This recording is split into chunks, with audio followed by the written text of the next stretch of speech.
Alright, so if you've been following NBA basketball lately, you know that Dillon Brooks is making headlines for all the wrong reasons. But today we're taking Dillon Brooks and spinning some wheels to try and make him actually good at basketball. Our goal in this video is to actually make Dillon Brooks, you know, kind of a productive player. So I guess our goal is to do anything from winning an MVP to winning the finals to winning finals MVP. Taking a look at Dillon Brooks' attributes, that might not be easy. There's also another twist. We will have two spin wheels that we will be spinning. One of them has good things on it, like he could be a 99 overall or get all Hall of Fame badges. But then the other spin wheel that we have has a bunch of bad things like 0 overall or 0 3-pointer. And basically to decide which wheel we get, we'll be playing some NBA trivia. Whatever number season that we are in, that's how many questions we'll have to get right to spin the good wheel for Dillon Brooks. So for example, right now we're in season number 1 where Dillon Brooks is a 79 overall. So that just means we have to get one question right. Right now we'll do higher or lower NBA points per game. All right, so first up we got Maurice Lucas and Vern Mickelson. To be honest with you, I don't know who either one of them are, but Maurice Lucas is black, so I'm gonna go with him, and it ended up being correct, kind of. It's the same score.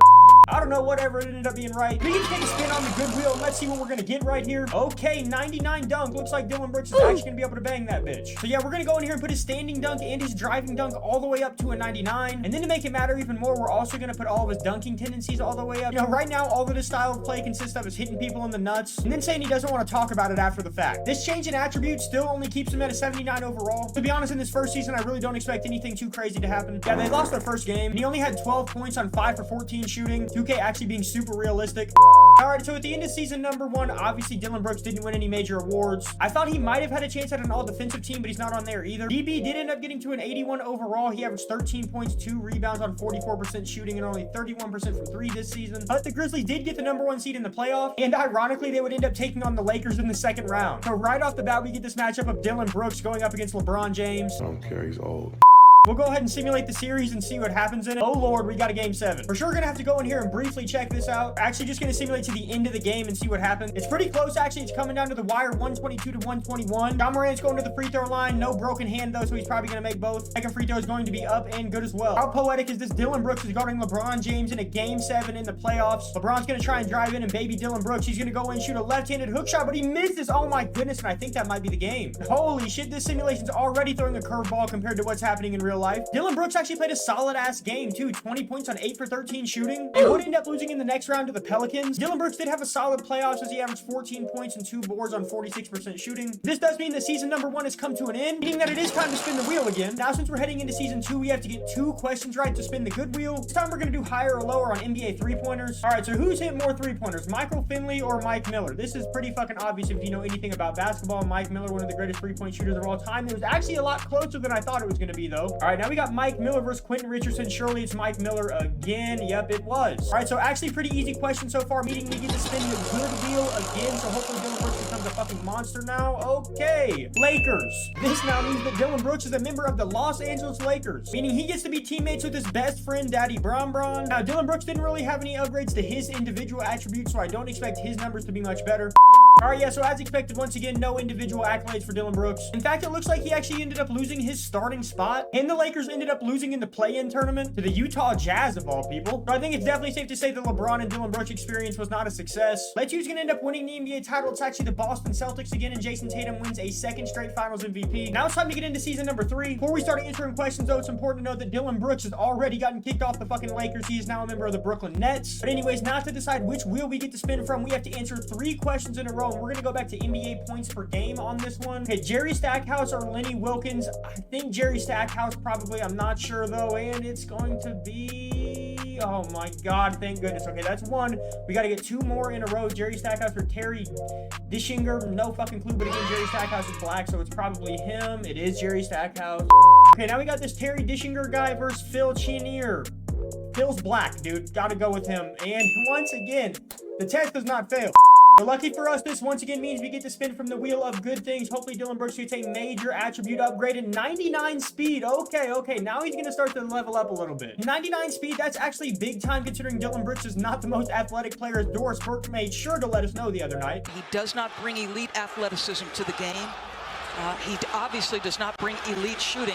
This Brooklyn team that Brooks is on is actually kind of loaded. They got Anthony Davis, Miles Bridges, Paul George, Dillon Brooks, Cam Johnson, Cameron Thomas. They're actually pretty freaking solid. We're going to simulate this first game against the Milwaukee Bucks, though, just to see how he does. They do take a loss. And once again, he's putting up normal Dillon Brooks numbers. In 30 minutes, he only had 10 points and was 4 for 11 from the field. So in season 3, it doesn't sound like much is going to change for DB yet. And yeah, disappointingly enough, as good as this Brooklyn Nets roster looks on paper, they were literally the worst team in the Eastern Conference, finishing with a record of 33 and 49, nowhere near the playoffs. Dillon Brooks did get up to an 84 overall, but once again, not a very good season from him. See if Jason Tatum wins another ring. It looks like he's going to in another Finals MVP. By the way, guys, just in case you were wondering, he averaged 52 fucking points in the Finals. So Jason Tatum's hijacking the video, but now on to season number 4. We got to get 4 questions in a row right now on this motherfucker. I don't see that happening. Monte Ellis and Steve Stepanovich. Probably Monte Ellis. Monte averaged 17.84. Steve only averaged 13. Now we got Monte Ellis versus Jerry Stackhouse. We had Jerry Stackhouse earlier, and I don't think he was as high as 17.84. Ooh, it was closer than I thought, though. All right, we got 2 in a row. Now we got Jerry Stackhouse versus Jamal Mashburn. Jamal Mashburn was a beast, really good at Kentucky, but did he average basically 17 points a game in the NBA? I don't think he did. We're going to go Jerry Stackhouse. Okay. So now for the first time in the video, we're taking a spin from the wheel of bad shit. As you can see, we got things on here like no badges, 0 speed, 5 foot tall. So let's go ahead and take a spin and see what is going to be happening to Dillon Brooks. And he gets a team full of Dillon Brooks. Yeah, guys, there's no way that what's taking place right now is beneficial for any fucking team ever. Every player on the Brooklyn Nets is now Dillon Brooks. I think it is safe to say now that for the second year in a row, the Brooklyn Nets will not be making the playoffs. Now, Brooks is up to an 85 overall and has 99 speed and 99 dunk from earlier. But aside from that, this team really doesn't have much to offer. I expect a lot of missed threes, a lot of technicals, and a lot of people getting kicked out of games. Even just seeing how this looks is hilarious, but Dillon Brooks is going to find himself down in the paint for a dunk. Now Dillon Brooks is at the free throw line to give his team the lead. Actually doing a great job at playing with himself. What do you mean by that? Anyways, though, the Nets would end up getting blown out in that game, but I think as we simulate the rest of the season, we don't expect very many good things as we see a lot of L's taking place in the first month. And we had 15 Dillon Brooks, but still not one of them won a fucking award somehow. And holy, I see exactly why. They finished 12 and 70.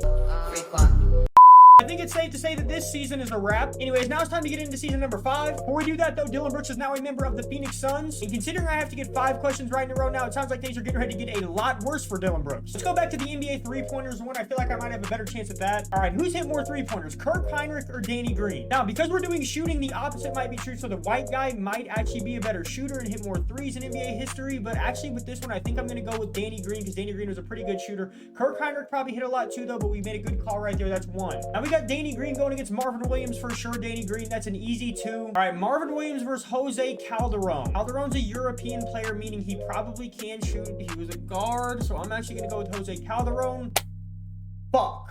All right, so here we are back at the bad wheel for Dillon Brooks, and things are about to get a whole lot worse as he's going to be 5 foot fucking tall now. All right, so the lowest height that it allows you to go is 5'4", so that's what Dillon Brooks is rocking with. Luckily for him in this game, the Suns still have Kevin Durant, Devin Booker, and DeAndre Ayton. So his team might be good, but him individually is not going to be good. He does still have 99 dunk and 99 speed, but besides that, he's 5'4". And oddly enough, even though he is only 5'4", he is still starting. Look at him, he looks ridiculous. Oh shit, he's got the rock. Let's see what he's going to do with it. Dillon Brooks hitting a nasty spin move. He's going to go in, and he's actually going to score. Holy shit, maybe he's amazing. The Phoenix Suns did lose. Even though he's 5'4", Dillon Brooks still basically played the exact same as he always does. 11 points and less than 50% from the field. Definitely a very interesting situation we got going on here with Dillon Brooks. You guys will probably be shocked at this just like I am. But even though this Suns team has Kevin Durant, Devin Booker, and DeAndre Ayton, they still did not even make the Western Conference play-in tournament. 5'4" Dillon Brooks actually averaged 13 points and 47% from the field. So no matter what, his stats are actually staying pretty consistent. Not good, but, you know, Dillon Brooks. In this season, the Thunder ended up winning the title, and Shai Gilgeous-Alexander won Finals MVP. We're going to head into the final season of this simulation. It will be season number 6. To begin this season, Dillon Brooks is team hopping once again. He's on the Golden State Warriors. Steph Curry, Klay Thompson, or Draymond Green are no longer on this team, though, which means Dillon Brooks and Draymond Green will not be able to hit each other in the nuts during practice. But now, since we are in season number 6, we do have to answer 6 questions in a row, and in this one, we're going to do NBA 2K23 player ratings. I might have a chance to get 6 in a row on this. I say that, and in the first question, I honestly don't know. Josh Green or Aaron Wiggins? I'm probably going to say Josh Green just because I think he plays more 76 overall compared to a 74. Okay, that's one. Right now we got Josh Green versus David Duke Jr. It's got to be Josh Green again, right? Yes, it is. All right, now we got Danilo Gallinari versus David Duke Jr. That's going to be Danilo Gallinari, I'm sure. Okay, 78 overall. Now we're getting into some tricky territory. Danilo Gallinari or Jalen Noel. It's definitely going to be Danilo Gallinari again. Oh, that was close though. Noel up to a 77 overall. We got 4 out of 6 in a row that we need. Nicholas Batum versus Jalen Noel. Man, is Nicholas Batum still a 77 overall? He definitely was like 80s at one point in his career. Getting kind of old though, dude. I'm actually going to go with Jalen Noel right here. Ooh, okay. I got it. All right, here we go. This is for a spin on the good wheel. Nicholas Batum in a 74 overall or Javon Carter. Ooh, man. 74 is right in that middle ground, and Javon Carter is definitely a middle ground player. I'm going to say, though, that Javon Carter is higher than 74 overall, and he's a 75. Let's fucking go. We actually get to spin from the good wheel in the last season. Here we go. Spin on the win wheel. It is going to be LeBron teammate. And this is actually one that we haven't done yet, but basically what it is we're putting the current LeBron James version on the same team as Dillon Brooks because, you know, they fucking hate each other, so whatever. This team is made up of LeBron James, Jordan Poole, Dillon Brooks, John Collins, and James Wiseman, which is actually a pretty good team. My expectations are not high because it's been fucked up this whole entire time for Dillon Brooks. Right now, their record is pretty bad. They're hovering well below 500 at this point, midway through the season. If they don't make the playoffs with this squad, I am convinced that Dillon Brooks is just a poison and a cancer to any team he plays on. All right, so surprise, surprise, still no Dillon Brooks in any of the awards. Dillon Brooks and the Warriors finished with a record of 36-46, which was 9th, meaning they did make it into the play-in tournament where they'll be taking on Minnesota. Dillon Brooks has now dropped all the way to an 81 overall, where he's averaging 12.5 points, and his shooting percentages are dropping by the minute. And, well, yeah, they lost in the play-in tournament. Dillon Brooks is officially the worst fucking player and the worst fucking teammate of all time. So, yeah, that's the end of the video.